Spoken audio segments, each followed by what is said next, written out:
Why I am writing a book in the age of AI and technology, being a product designer, in the time when building an app is just a matter of hours through vibe coding. It might sound crazy, right? This is the question that you guys have been asking and I have been meaning to answer. To be honest, I had an intuitive logical answer to this question earlier, but the news that I have heard right now, though it is not new, it is from like 2023, but it just strengthened my case and it proved that my hypothesis or the intuition or the logical reasoning, whatever you call, is right. So let's just get into it. In 2023, Sweden rolled $100 million plan just to bring the physical books back into the classroom, taking a 360 U-turn on their ambitious project of making the education digital. So let's see what were the data that made the digital pioneer to take this drastic U-turn. So in 2000, Europe proposed a plan of digitalizing education, hoping that this is the future. And so they replaced the notebooks and the textbooks with laptop, tablets and digital screens. It started with classroom, later went to nursery and then preschool. Entire generation grew up in front of screens. While everything on the surface was looking futuristic and absolutely fine, data revealed something dangerous underneath. First, the national test of reading comprehension dropped by 11 points. Earlier it used to be 555. Later, after the digital implementation, it was 544.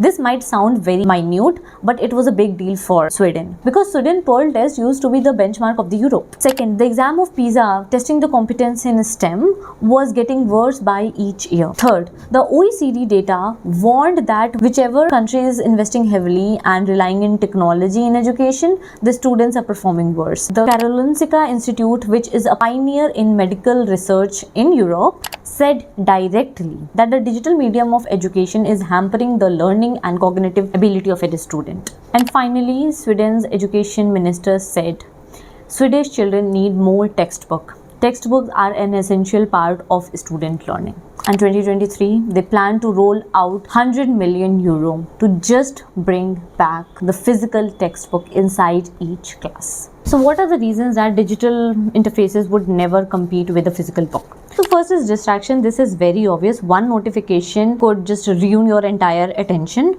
In fact, in Sweden, the student doesn't have the concentration span of even reading one paragraph. And the students between 17 to 18, their screen time was 8 to 9 hours, which was very alarming for the health ministry, which advised that it should be less than 3 hours. And the other is memory and comprehension. When we read from a physical textbook, we tend to slow down, we tend to absorb, our focus is increased. While when we read on digital interface, we tend to just skim and scan, leading to less absorption. Okay, so now that you know the baseline of why the physical book would be always good for learning than any digital format, let me tell you my triggers of reaching this hypothesis of writing a physical book. So last summer I was researching about edtech because I was a UX designer and I am really interested in education. I came across a common pattern which I have mentioned in this LinkedIn post. You can go and read it. And the insight was most of what we call edtech is just a content delivery platform. What they do is they build a course, they price it at a flat rate, you give them the amount, they leave you clueless and then they just repeat. So there is neither education nor even technology in the most edtech. It's not like we don't have any good edtech, we have. So that is a topic from some other video, we'll talk about it. And I was very baffled by this finding of mine and it was like,